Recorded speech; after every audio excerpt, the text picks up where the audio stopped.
आज हम कंटिन्यू करेंगे Newton's first law of motion. Newton first law of motion पहले करने से पहले मैं एक चीज आपको क्लियर कर देती हूँ कि जो न्यूटन फर्स्ट लॉ है उसमें हम खाली न्यूटन फर्स्ट लॉ को नहीं स्टडी करेंगे, हम इसमें काफी सारे एग्जांपल्स करेंगे, क्योंकि है ना जो आपका न्यूटन फर्स्ट लॉ जो बोलता है वो क्लियर होगा किससे, आपके एग्जांपल से। तो सबसे पहले हम डेफिनेशन को थोड़ा सा अपने दिमाग में एक बार थोड़ा सा डाल लेते हैं कि भाई ये जो डेफिनेशन आपकी फर्स्ट लॉ ऑफ मोशन कहता है, लेकिन क्लियर हो गए किससे, आपके जब हम काफी सारे जो एग्जांपल्स करेंगे उससे। तो जो फर्स्ट लॉ है, फर्स्ट लॉ क्या कहता है, ये बस स्टेटमेंट देख लेते हैं। एनी ऑब्जेक्ट एट रेस्ट, कोई ऑब्जेक्ट क्या है, किस पोजीशन पे है, रेस्ट पे है, remains in state of rest, वो आपका रेस्ट में ही रहेगा। कब तक, उस पे कंडीशन है कि भाई आपका कोई ऑब्जेक्ट है वो आपका रेस्ट में है और वो रहेगा भी किसमें, रेस्ट में। और कोई ऑब्जेक्ट क्या है आपका मोशन में है और वो रहेगा भी किसमें, मोशन में। कब तक, continue in motion along a straight line with uniform speed until it compelled by an external force to change its state, कि भाई जब तक उस पे कोई एक्सटर्नल फोर्स काम नहीं करती कि भाई आप रेस्ट में है और रेस्ट में ही रह रहे हैं काफी टाइम से, तब तक कि आप पे कोई एक्सटर्नल फोर्स काम नहीं करती। एक्सटर्नल फोर्स काम करेगी तो आप क्या करेंगे, रेस्ट की बजाय किस में चले जाएंगे, मोशन में। भाई उसने क्या किया है, कोई फोर्स आपके ऊपर लगाई गई है कि भाई अपनी पोजीशन को चेंज करिए, चेंज करेंगे तो आप किस में आ जाते हैं, मोशन में। अगर आप पहले से ही मोशन में है तो मोशन को रेस्ट में लाने के लिए भी क्या अप्लाई करनी पड़ेगी, फोर्स अप्लाई करनी पड़ेगी। तो ये अभी खाली हमने डेफिनेशन थोड़ी से आपके थोड़ा सा मतलब कोशिश की है कि आप थोड़ा सा इस चीज को समझे कि न्यूटन फर्स्ट लॉ कहता क्या है। कि न्यूटन फर्स्ट लॉ कहता है कि कोई ऑब्जेक्ट जब रेस्ट में है वो रेस्ट में ही रहेगा, कोई ऑब्जेक्ट मोशन में है वो मोशन में ही रहेगा। कब तक रहेगा, जब तक कि उस पे कोई एक्सटर्नल फोर्स अप्लाई नहीं की जाती। तो ये स्टेटमेंट था आपकी न्यूटन फर्स्ट लॉ की। एक बात और इसमें है कि है ना, न्यूटन फर्स्ट लॉ को लॉ ऑफ इनर्शिया भी बोला गया है। तो इस लॉ ऑफ इनर्शिया में क्या है वो चीज क्लियर करेंगे बिल्कुल अच्छे से। हमें मतलब क्या है, इस चीज को भगाना नहीं है, थोड़ा सा जो चीज है हम इसको थोड़ा सा स्लो मोशन में करेंगे, क्योंकि जो कंसेप्ट है नहीं आपके, अगर हम हायर क्लासेस में भी पूछते हैं कि आप है ना न्यूटन्स फर्स्ट लॉ बताइए, सेकंड लॉ बताइए, थर्ड लॉ बताइए, तो वहां भी हमें कहीं ना कहीं डाउट्स मिलते हैं, बच्चे बता नहीं पाते हैं। तो वो चीज जो चीज है वो आप बिल्कुल क्लियर करके चलना कि न्यूटन फर्स्ट लॉ जो है आपका क्या कहता है, इनर्शिया क्यों कहा गया है इसको। तो इनर्शिया पे बात करते हैं, तो यहाँ तक प्लीज नोट कर लीजिए, आगे बात करेंगे हम इनर्शिया के साथ। तो इनर्शिया टर्म क्या है, it is the tendency of a object due to which it resist any change in its state. ये बहुत जिद्दी है, मतलब क्या है, अगर ये रेस्ट में है तो ये कोशिश करता है कि मैं क्या रहूं, रेस्ट में ही रहूं। अगर मैं मोशन में हूं तो मैं क्या रहूं, कि उसकी जो कोशिश ये रहती है कि मैं किस में रहूं, मोशन में ही रहूं। तो it is the tendency of object, ये आपकी ऑब्जेक्ट की टेंडेंसी है किस चीज की, रोकने की, किसको, any change in its state. अगर वो चेंज करने की कोशिश करना चाहे तो उसको क्या करता है, रोकता है। और uniform motion inertia of any object measure by its mass, कि जो इनर्शिया को हम मेजर करते हैं ना तो वो किसकी टर्म्स में मेजर किया जाता है, मास की टर्म में। कि पहले हम क्या देखेंगे कि ऑब्जेक्ट का मास कितना है। तो इनर्शिया जो है, आप ये बताइए कि अगर जिद्दी है तो जिद्दी मतलब वो साइज देख के तो मतलब जिद करेगा ना कि एक पहलवान है आगे, तो पहलवान से वो बचने की कोशिश करेगा। अगर कोई दुबला पतला आदमी है तो उसको आराम से मतलब क्या करेगा कि भाई अगर वो कोई काम करने के लिए मना करेगा तो आराम से उसको पीट के और अपना काम निकलवा के वो भाग जाएगा वहां से। अगर हम बात करें कि वो अगर उसका मास जो है वो मास क्या है उसका ज्यादा है तो उसको क्या करना पड़ेगा, सोचना पड़ेगा उसके लिए कि inertia is directly proportional to the mass, कि जितना मास बड़ा होगा उतना ही वो क्या करेगा, उस चीज को रेजिस्ट करेगा। कि क्या करना है कि अगर वो रेस्ट में है तो रेस्ट में ही रखने की कोशिश करेगा, अगर मोशन में है तो उसको किस में रखेगा, मोशन में ही रखेगा। नेक्स्ट क्या है, first law of motion is also known as the law of inertia. जो बात हमने पहले कही वही बात आपकी रिपीट हुई है कि जो आपका जो फर्स्ट लॉ ऑफ मोशन है उसको लॉ ऑफ इनर्शिया भी बोला गया है। Newton first law of motion means an object is at state of rest and state of motion it should not change its state, कि अपने जैसे अगर रेस्ट में है या मोशन में है तो ये अपनी स्टेट को चेंज नहीं करता। कब तक चेंज नहीं करता, जब तक कि एक्सटर्नल फोर्स अप्लाई नहीं की गई, जब तक कि कोई एक्सटर्नल फोर्स उस पे अप्लाई नहीं की गई। And inertia is the tendency of an object in which it should not change it's state by its own, मतलब इसकी खुद की नहीं चलती। मतलब क्या है कि ये अगर एक्सटर्नल फोर्स अप्लाई की गई तो मतलब ये चेंज करेगा, नहीं तो ये क्या है अपना वहीं पर अपने रेस्ट पोजीशन में या फिर किस में अपना मोशन के अंदर ये कंटिन्यूअस रहेगा। अगर उस पे कोई एक्सटर्नल फोर्स अप्लाई की गई तो एक्सटर्नल फोर्स क्या करेगी, उसकी पोजीशन को चेंज कर देगी। अगर रेस्ट में है तो उसको किस में लेके आएगी, मोशन में। लेकिन ये रखने की कोशिश किस में करता है कि भाई इसकी टेंडेंसी है किस चीज में, कि भाई रेस्ट में है तो रेस्ट में ही रहे, मोशन में है तो मोशन में ही रहे। कब तक रहे, जब तक कि इस पे कोई एक्सटर्नल फोर्स अप्लाई नहीं की जाए। तो जो according to the statement of the first law, two type of inertia, दो टाइप की इनर्शिया होते हैं आपके। एक इनर्शिया वो जो किस में रहता है, आपका रेस्ट में रहता है कि इनर्शिया ऑफ रेस्ट, और दूसरा इनर्शिया किस में है, इनर्शिया ऑफ मोशन, कि है ना ये इसकी टेंडेंसी किस में रहने की है, आपकी मोशन में, और एक की टेंडेंसी किस में रहने की है, आपकी रेस्ट में रहने की है। तो आप फर्स्ट लॉ ऑफ मोशन थोड़ा थोड़ा आपको क्लियर हुआ होगा कि Newton first law of motion कहता क्या है कि अगर कोई बॉडी रेस्ट में है या फिर कोई बॉडी मोशन में है तो वो जब तक रेस्ट में या मोशन में रहेगी तब तक कि उस पर कोई एक्सटर्नल फोर्स अप्लाई नहीं की गई। ये जो फर्स्ट लॉ है इसको हमें लॉ ऑफ इनर्शिया भी कह देते हैं। क्यों कह देते हैं, क्यों इनर्शिया की भी टेंडेंसी क्या है, रेस्ट में ही रहने की है या मोशन में ही रहने की है, जब तक कि इस पे एक्सटर्नल फोर्स का यूज ना किया जाए। तो एक्सटर्नल फोर्स क्या करेगी, इसकी जो पोजीशन है इसकी पोजीशन को चेंज कर देती है। रेस्ट है तो रेस्ट को मोशन में, मोशन है तो मोशन को किस में ले आती है, रेस्ट में लेके आती है। और इनर्शिया जो है आपका दो टाइप का होता है, इनर्शिया ऑफ रेस्ट और इनर्शिया ऑफ मोशन। आगे कंटिन्यू करेंगे एग्जांपल के साथ, एक एक एग्जांपल को बिल्कुल अच्छे से क्लियर करेंगे। कहते हैं एग्जांपल्स की, जो सबसे फर्स्ट एग्जांपल है वो हमारा क्या है कि ब्रेक्स अप्लाइड बाय अ बस ड्राइवर एब्रप्टली, कि एकदम से ड्राइवर ने क्या किए, ब्रेक अप्लाई किए। तो इसमें न्यूटन फर्स्ट लॉ जो है आपका कैसे काम करेगा, इसको बिल्कुल ब्रीफ में हम इसको पढ़ेंगे। नेक्स्ट जो है आपका an object placed on a plane surface, कि एक ऑब्जेक्ट रखा गया है किसके ऊपर, प्लेन सरफेस के ऊपर। तो इसमें न्यूटन फर्स्ट लॉ जो है आपका कैसे काम करेगा, marathon running beyond finish line, कि भाई जो आपका जो दौड़ रहा है, जो मैराथन जो कर रहा है तो वो क्या कर रहा है, लास्ट जो फिनिश लाइन आएगी तब तक उसका जो मोशन में है वो मोशन कंटिन्यूअस रहता है। तो वो क्यों रहता है। नेक्स्ट है ball rolling on the ground, कि एक बॉल जो है आपकी रोल कर रही है ग्राउंड पे। तो यहाँ पे न्यूटन फर्स्ट लॉ जो है आपका कैसे काम करेगा, an object thrown in outer space, कि भाई एक ऑब्जेक्ट को क्या किया कि आउटर स्पेस के अंदर हमने उसको थ्रो कर दिया है। तो वहां पे आपका न्यूटन फर्स्ट लॉ कैसे काम करता है, वॉशिंग मशीन ड्रायर, की वॉशिंग मशीन ड्रायर के अंदर आपका न्यूटन फर्स्ट लॉ काम करेगा। वो कैसे काम करता है ये बिल्कुल ब्रीफ में हम देखेंगे। डस्टिंग अ कारपेट, एक कारपेट है उसके अंदर काफी सारा डस्ट है, उस डस्ट को हम निकालेंगे, लेकिन किसकी हेल्प से निकालेंगे, न्यूटन फर्स्ट लॉ की हेल्प से। शेकिंग अ ट्री, पेड़ को जो हमने बिल्कुल अच्छे से हिला दिया है तो उसमें हिलाने के बाद क्या एक्टिविटी होगी वो हम पढ़ेंगे न्यूटन फर्स्ट लॉ के अंदर। फिर आपका the jerk when a vehicle start, जैसे ही आप गाड़ी को स्टार्ट करते तो एकदम से आपको क्या महसूस होता है, एकदम से झटका लगता है। तो वो झटका लगता है तो कैसे लगता है, यहाँ भी न्यूटन फर्स्ट लॉ जो है आपका पूरा इसको डिस्कस करेंगे। Athlete taking a short run before long और हाई जंप, जब भी हाई जंप करता है या लॉन्ग जंप करता है तो कोई भी एथलीट जो है थोड़ा सा दौड़ता है, ये नहीं है कि वो सीधा जंप कर जाए। तो यहाँ भी आपका फर्स्ट लॉ ऑफ मोशन काम करेगा। तो फर्स्ट लॉ ऑफ मोशन का ये सभी एग्जाम्पल जो है हम बिल्कुल ब्रीफ में वन बाय वन करेंगे। सबसे पहले बात करेंगे हम फर्स्ट एग्जांपल की। फर्स्ट एग्जांपल हमें कहता है कि ब्रेक सप्लाई बाय अ बस ड्राइवर एब्रप्टली।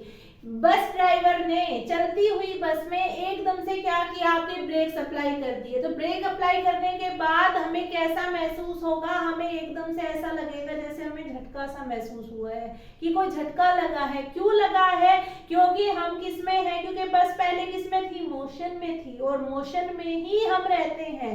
किसकी वजह से, इनर्शिया ऑफ मोशन की वजह से। जैसे ही ब्रेक अप्लाई किए, ब्रेक अप्लाई करने के बाद भी जो हमारी बॉडी है वो किस में है, मोशन में है।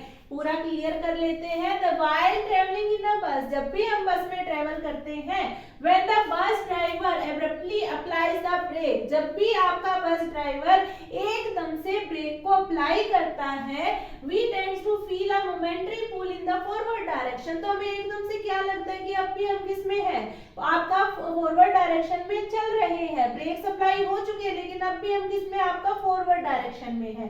The reason behind this jerk, जो अभी झटका जो महसूस होता है उसके पीछे जो कारण है वो क्या है, failed by the passenger sitting inside the bus is law of inertia. यहाँ पे क्या काम कर रहा है, आपका लॉ ऑफ इनर्शिया काम कर रहा है। कैसे काम कर रहा है, due to the inertia of motion, कि इनर्शिया ऑफ मोशन होने की वजह से, क्योंकि हम किस में थे, आपके मोशन में थे। Our body continues to maintain a state of motion, जो हमारी बॉडी है वो अब भी किस में रहने की कोशिश कर रही है, मोशन में रहने की कोशिश कर रही है। लेकिन क्या अप्लाई कर दिए गए, ब्रेक अप्लाई कर दिए गए। तो आपकी ब्रेक अप्लाई की even after the bus stop, जब भी आपकी बस रुकती है, therefore pushing us in the forward direction, जैसे ही बस रुकती है तो हम किस डायरेक्शन की तरफ जाते हैं, आपका फॉरवर्ड डायरेक्शन, क्योंकि जो हमारी बॉडी है वो अब भी किस डायरेक्शन में चल रही है, फॉरवर्ड डायरेक्शन में। ब्रेक सप्लाई हो चुके हैं लेकिन जो मोशन है वो आपका किसको इंडिकेट करता है, इनर्शिया ऑफ मोशन को, कि आप मोशन के अंदर ही अब भी हैं। लेकिन जो ब्रेक अप्लाई किए हैं वो ब्रेक आपके अप्लाई होने के कारण आप किस डायरेक्शन में जाके गिरते हैं, फॉरवर्ड डायरेक्शन में। क्योंकि एक जर्क, आपको एक झटका महसूस होता है, वो झटका महसूस होता है और उस झटके से आप कहाँ जाके गिरते हैं, आप फॉरवर्ड डायरेक्शन में। नेक्स्ट कंटिन्यू करेंगे सेकंड एग्जांपल के साथ।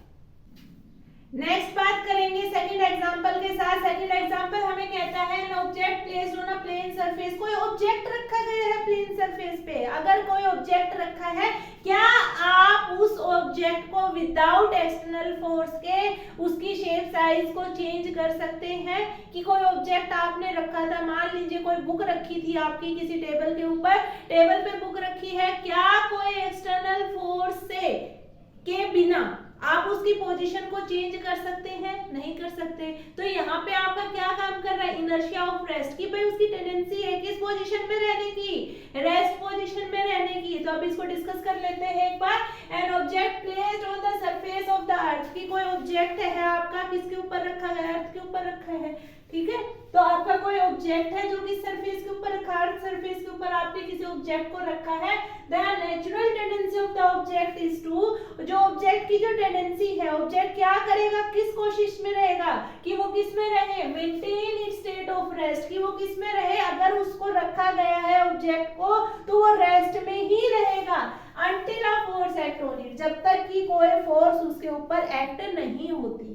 For instance a book kept on a book shelf, कि अगर आपने कोई बुक को रखा है बुक शेल्फ के अंदर, डजंट चेंज इट्स शेप, अपनी शेप को चेंज नहीं करेगी, वो ना साइज को चेंज करेगी ना ही पोजीशन को चेंज करेगी, until acted upon by an external force, जब तक कि कोई एक्सटर्नल फोर्स उस पे काम नहीं करेगी तब तक कि वो अपनी पोजीशन को, शेप को, साइज को, सबको क्या रखती है, आपका स्टेशनरी रखती है, रेस्ट पोजीशन पे रखेगी। जैसे ही उस पे एक्सटर्नल फोर्स अप्लाई होगी तो वो अपनी पोजीशन को क्या कर लेती है, चेंज कर लेती है। तो यहाँ आपका कौन सा इनर्शिया काम कर रहा है, आपका इनर्शिया ऑफ रेस्ट, कि भाई वो कोशिश करता है किस में रहने की, आपकी रेस्ट में रहने की। लेकिन जब जैसे ही हम एक्सटर्नल फोर्स अप्लाई करते हैं तो वो एक्सटर्नल फोर्स क्या करेगी, उसकी पोजीशन में क्या लेके आ जाती है, चेंज लेके आ जाती है। तो ये बात थी जब हमने ऑब्जेक्ट को किसके ऊपर रखा था, किसी प्लेन सरफेस के ऊपर रखा था। नेक्स्ट बात करेंगे नेक्स्ट एग्जांपल के साथ।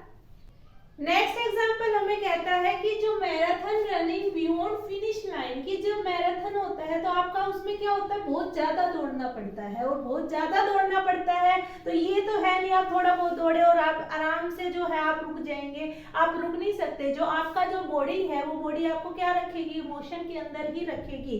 क्यों रखेगी, क्योंकि वहां पे जो इनर्शिया ऑफ मोशन है वो रेजिस्ट करता है कि एकदम से जो टर्मिनेशन होता है कि भाई आप रेस्ट में आ जाइए, तो आप रेस्ट में नहीं आ सकते, आप किस में रहेंगे, मोशन में ही रहेंगे। तो आपका क्या कहता है, marathon running beyond finish line, जब भी फिनिश लाइन आती है तब भी जो मैराथन है वो क्या रहता है, आपका दौड़ता ही रहता है। वो अपने आप को कंट्रोल नहीं कर पाता कि वो आपका वहां पे रुक जाए, फिनिश लाइन के ऊपर रुक जाए, वो फिर भी क्या रहेगा, आपका कंटिन्यूअस रनिंग पोजीशन के अंदर ही रहता है।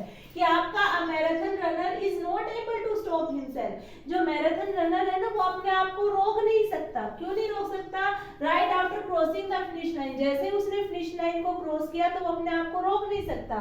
ही और she tends to take time, कि उसको क्या चाहिए, टाइम चाहिए, कि मतलब से एकदम से जो सडन उसको जो रेस्ट पोजीशन पे हम लाने की कोशिश करते हैं तो वो रेस्ट पे नहीं आ सकता। And covers a few metre of distance running beyond the finish line, कि जो फिनिश लाइन के बाद भी वो कुछ टाइम तक क्या रहता है, दौड़ता रहता है। This is because of the inertia of motion, ये किसकी वजह से है, आपका इनर्शिया ऑफ मोशन की वजह से है। और Newton first law of motion, और दूसरा किसकी वजह से, आपका न्यूटन फर्स्ट लॉ, जो हम न्यूटन फर्स्ट लॉ को ही क्या कह रहे हैं, आप इनर्शिया कह रहे हैं, कि इनर्शिया आपका resist a sudden termination of motion, कि वो क्या करता है, रोकता है कि एकदम से जो टर्मिनेशन जो आपका आता है कि मोशन से आप किस में आ जाइए, रेस्ट में आ जाइए, तो आप एकदम से रेस्ट में नहीं आ सकते।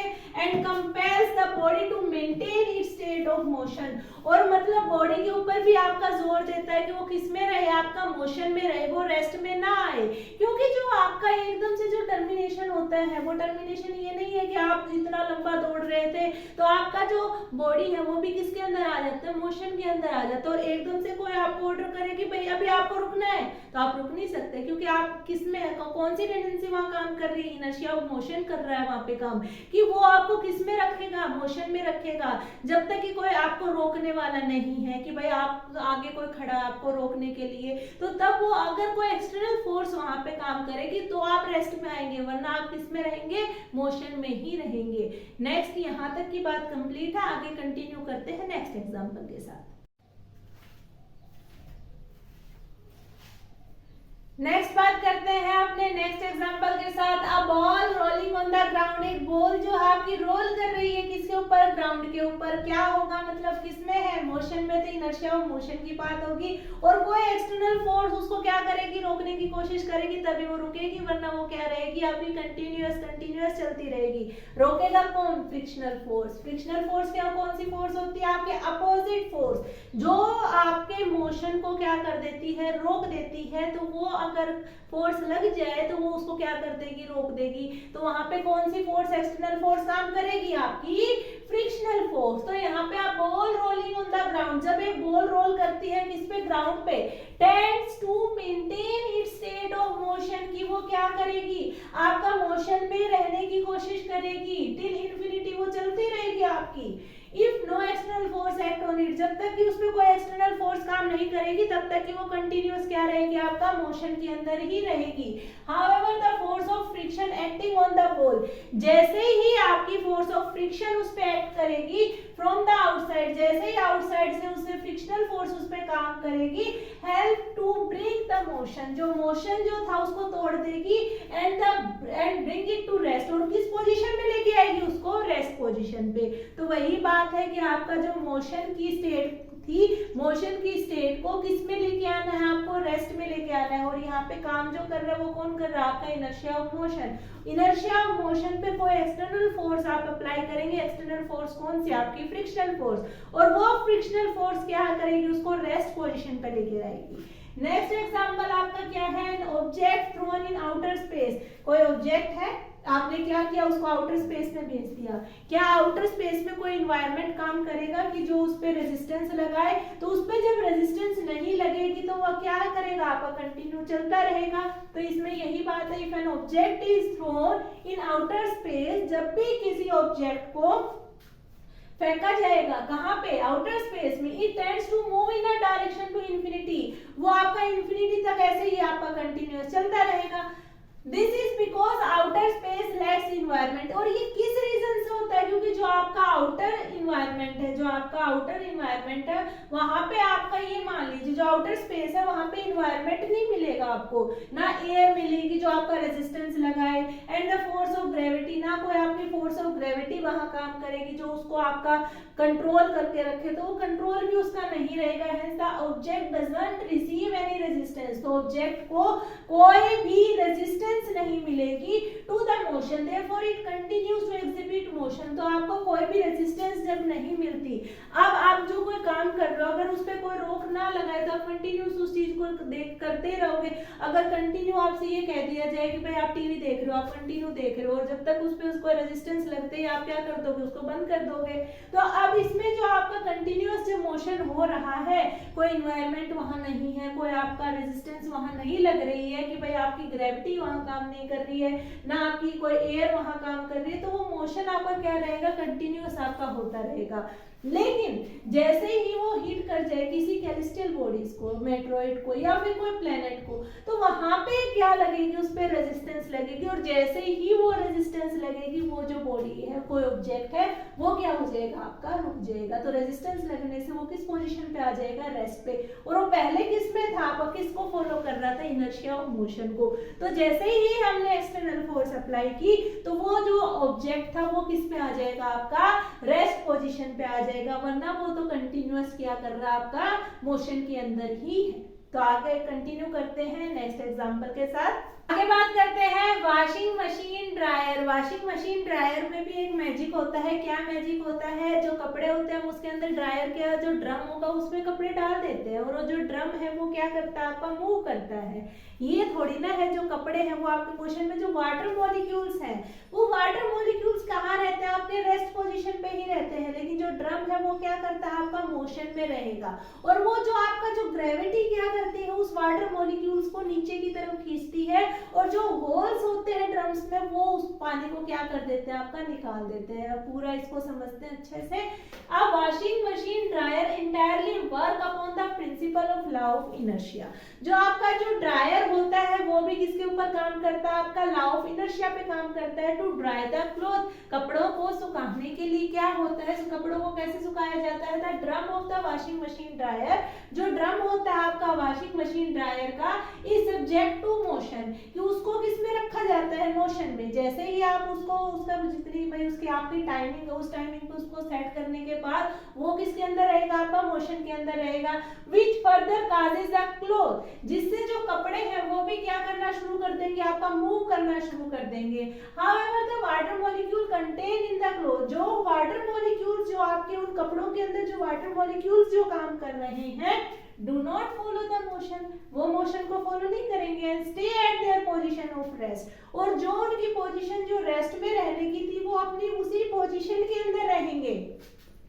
Due to gravitational pull of the earth, gravitational pull की वजह से आपका जो water get collected at the base, जो पानी है वो कहाँ कलेक्ट हो जाएगा, आपका बेस के अंदर कलेक्ट हो जाएगा। And the holes of the drum let the water out living the cloth dry, और जो होल्स में से जो पानी, जो ड्रम का जो होल, ड्रम में जो होल्स रहेंगे उसमें से जो पानी है वो आपका निकल जाएगा, और जिसकी वजह से जो कपड़े हैं वो आपके कैसे हो जाते हैं, ड्राई हो जाते हैं, सूख जाते हैं।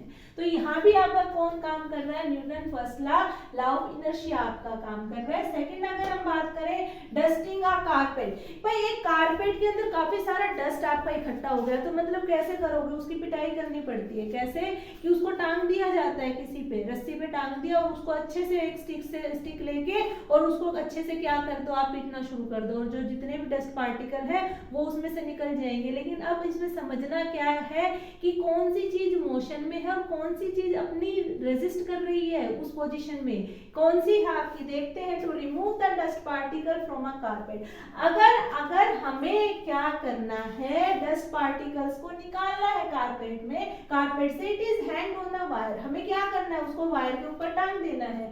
And a piece of the stick is used, कि एक लकड़ी का आप छोटा सा कोई पीस लीजिए टू हिट द कारपेट, ताकि आप उसको आप है ना रिपीटेडली उसको क्या कर सके, हिट कर सके। This include motion in the carpet, इसकी वजह से जैसे आप हिट करोगे तो कारपेट के अंदर क्या आ जाता है, मोशन आ जाता है। Where the dust particle continue to maintain their state of rest, लेकिन जो डस्ट पार्टिकल है ना वो किस पोजीशन पे आपके रेस्ट, आपने मोशन में किसको लेके आए हो, कारपेट को मोशन में लेके आए हो, लेकिन जो डस्ट पार्टिकल है वो किस पोजीशन पे, आपके रेस्ट पोजीशन पे है। When the carpet moves back, the dust particles get carried away with the air or falls to the ground due to the gravity. तो आपके जैसे वो जो रेस्ट पोजीशन बार बार उसमें मूवमेंट हो रही है और वो रेस्ट पोजीशन पे है, तो जैसे ही उसको आप बैक पोजीशन में लेके आओगे तो आपके जो पार्टिकल्स है वो ग्रेविटी क्या करेगी, उनको अपनी तरफ अट्रैक्ट करना स्टार्ट कर देगी। तो डस्ट पार्टिकल आप demonstrating the law of inertia, तो यहाँ भी आप किसको ऑब्जर्व करते हैं, लॉ ऑफ इनर्शिया, कि जो आपके डस्ट पार्टिकल थे वो किस पोजीशन पे, आपके रेस्ट पोजीशन पे है। मोशन में आप किसको लेके आए हो, आप मोशन में लेके आए हो कारपेट को, और तो आपको जो ग्रेविटी है, ग्रेविटी क्या करेगी, आपको जो रेस्ट पोजीशन वाली चीज को अपनी तरफ क्या करेगी, अट्रैक्ट करेगी। अट्रैक्ट करेगी तो जो डस्ट पार्टिकल थे वो उस कारपेट से आपके निकल जाएंगे। तो यहाँ तक बात करी हमने डस्टिंग हुआ कारपेट और वॉशिंग मशीन, ड्रायर। आगे बात करते हैं नेक्स्ट एग्जांपल। नेक्स्ट जो बात करनी है हमें, नेक्स्ट बात किसकी करनी है, शेकिंग अ ट्री। हम क्या कर रहे हैं, पेड़ को हिलाने लग रहे हैं। हिला रहे हैं तो ये थोड़ी ना कि हम है ना पेड़ की जो ब्रांचेस है उनको हिला रहे हैं, कि आपकी जो पत्तियां है वो भी आपका मोशन के अंदर आई, ये बात नहीं रहेगी इसमें। When the branch of a tree is vigorously shaken with the help of an external force, कि भाई आप क्या कर रहे हैं, किसी ब्रांच को हिलाने लग रहे हो किसी एक्सटर्नल फोर्स से, It comes to motion, तो यो किसके अंदर आ जाएगी, मोशन के अंदर आ जाएगी। However, the leaves attached to the branch do not comprehend the motion and tends to maintain their state of rest, कि लेकिन जो लीव्स है जो आपकी उस ब्रांच से जो अटैच है वो किस स्टेट में रहेंगी, आपकी रेस्ट स्टेट में ही रहेंगी, वो मोशन के अंदर नहीं आएगी, क्योंकि आप किसको हिला रहे हो, आप ब्रांचेस को हिला रहे हो, लेकिन लीव्स किस पोजीशन में, अपनी रेस्ट पोजीशन पे। और इनर्शिया काम करेगा वहां पे किस पोजीशन में रखने के लिए, आपका रेस्ट पोजीशन में रखने के लिए। The motion of the branches of the tree and the inertia of a rest, कि एक चीज तो उसको मोशन में रखने की कोशिश कर रही है और एक चीज किसमें, आपका रेस्ट में है। Exhibited by the leaves causing the shedding of the leave, तो मतलब दो चीजें एक साथ तो नहीं हो सकती भाई, आप ब्रांच को तो हिला रहे हो और जो लीव्स है वो किस पोजीशन पे, आपकी रेस्ट पोजीशन पे है, तो वो जो लीव्स है वो क्या होने शुरू हो जाती है, आपकी वहां से टूटना शुरू हो जाती है, जो पत्तियां हैं वो आपकी वहां से झड़ना शुरू हो जाती है। तो जो पत्तियां हैं वो आपकी उस ब्रांचेस के साथ अटैच नहीं रहेंगी। नेक्स्ट अगर हम बात करें the jerk when a vehicle start, जैसे ही कोई एक व्हीकल को आप स्टार्ट करते हो तो आपको एकदम स्टार्टिंग पॉइंट पे आपको कैसा महसूस होता है, झटका सा महसूस होता है। क्यों होता है कि आप इस पोजीशन पे थे, रेस्ट पे, तो आपकी जो बॉडी है ना वो रेस्ट में ही रहने की कोशिश कर रही है, लेकिन आप उसको किस में लेके आ रहे हो, मोशन में लेके आ रहे हैं। When a vehicle starts, suddenly a jerk is felt by the passenger, जैसे ही किसी व्हीकल को आप स्टार्ट करते हो तो जो पैसेंजर है उसको कैसा फेल्ट होगा कि एकदम से है ना, कैसा लगा उसको, एकदम से झटका लगा। And the driver sitting inside the vehicle that pools them backward, तो वो कैसे लेके जा रहा है, उनको पीछे की तरफ लेके जा रहा है, तो उसको कैसा लगेगा, जो आपका जो भी कोई पैसेंजर जो उसमें बैठा है वो आगे की बजाय कहाँ जाने की कोशिश करेगा, पीछे, क्योंकि वो अभी किस में है, रेस्ट पोजीशन पे है, और आप किस में लेके जा रहे हो उसको, मोशन में। This is because the car comes in motion, ये किसकी वजह से पीछे जाना, क्योंकि जो कार है वो किसके अंदर आ चुकी है, मोशन के अंदर, लेकिन जो बॉडी है वो अब भी किस पोजीशन पे है, आपका रेस्ट पोजीशन पे है। Thereby leading to a sudden and momentary change in the state known as a jerk, और जैसा एकदम से जो आपका जो चेंज आता है तो उसमें आपको एक जर्क महसूस होता है, एक झटका महसूस होता है कि आप जो है अब भी रेस्ट पोजीशन में रहने की कोशिश कर रहे हैं, लेकिन जो ड्राइवर है वो आपको किस में लेके जा रहा है, मोशन में। तो आपको कैसा महसूस होगा, एकदम से आपको झटका महसूस होगा, क्योंकि आपकी इच्छा नहीं है, ड्राइवर लेके जा रहा है, आप अब भी रेस्ट पोजीशन पे हैं, लेकिन आपको एकदम से ना जो गाड़ी स्टार्ट कर दी गई, आपको नहीं पता है कि गाड़ी स्टार्ट हो चुकी है, तो आप किस पोजीशन पे जाएंगे, आप बैकवर्ड पोजीशन पे जाएंगे, क्योंकि अब भी आपकी पोजीशन जो थी फिक्स थी, और ड्राइवर ने जैसे ही गाड़ी को स्टार्ट किया तो आप फिर भी किस पोजीशन पे रहेंगे, आप पीछे की तरफ रहेंगे। ये तो बात की हमने आपकी shaking a tree and the jerk when a vehicle start. जो हमारा जो लास्ट एग्जांपल है, लास्ट एग्जांपल को कंटिन्यू करेंगे, प्लीज नोट डाउन इट। अभी बात करते हैं अपने लास्ट एग्जांपल की। लास्ट एग्जांपल क्या कहता है? Athlete take a short run before long और हाई जंप। कोई भी एथलीट है, अब ये तो है नहीं कि एथलीट जो है आपका है ना लॉन्ग और हाई जंप सीधा मतलब अपना कंटिन्यू कर दे, तो उससे पहले वो क्या करता है, थोड़ा सा आपका क्या करेगा, शॉर्ट रन लेता है। An athlete takes a short distance run before a long jump और अ हाई जंप, कि भाई एक एथलीट जो है आपका थोड़ा सा रनिंग करता है, किससे पहले, या तो लॉन्ग जंप या हाई जंप से पहले।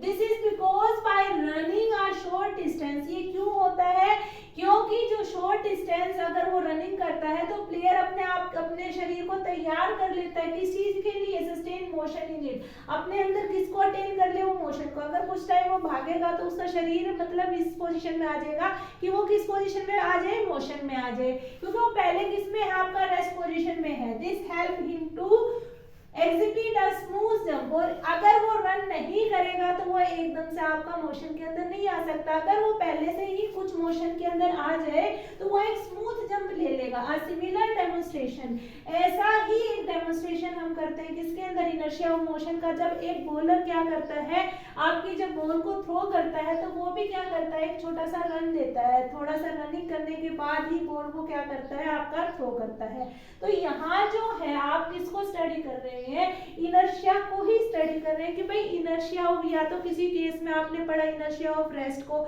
या फिर किसको पढ़ा इनर्शिया ऑफ मोशन को। तो यहाँ बात कंप्लीट होती है हमारी न्यूटन फर्स्ट लॉ की। नेक्स्ट वीडियो में हम बात करेंगे आपके न्यूटन सेकंड लॉ की। चैनल को प्लीज सब्सक्राइब करिए ताकि आगे की अपडेट्स आपको मिलती रहे। Please like and comment my channel. Thank you.